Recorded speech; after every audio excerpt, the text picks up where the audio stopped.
Hey foodies, today we're going low carb. And what do I mean by that? We're making an egg roll in a bowl. So you can use whatever you like. I'm using ground turkey for our meat. You can use ground pork, ground sausage, ground beef, okay?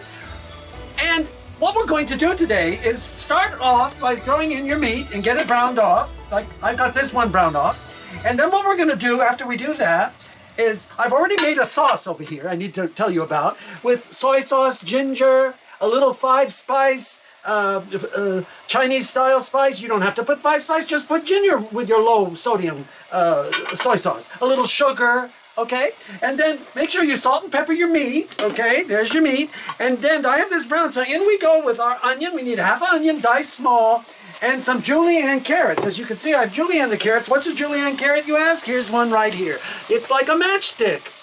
A little smaller than this, close to this is fine, but a matchstick style, you're gonna cut them. All right, so now what we're gonna do is get this all mixed together, and we're gonna let all of these things sweat for about 5 minutes with the meat so that everything gets our flavor in there, because we're making an egg roll in a bowl today. And so what have I made to go?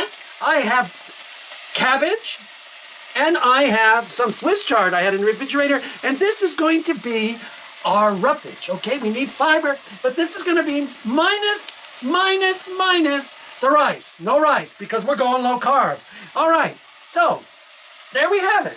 So egg roll in a bowl, low carbing today, and it all is done in one pan. So when we come back, we will show you how the other pieces go into this, and then we get it prepared, we make our sauce, and then we put it in the bowl. Okay, so there we have it. Subscribe if you haven't already. We're pushing 1,000. I need to be there. Thank you all. This is Peter Carpizos, as always, out.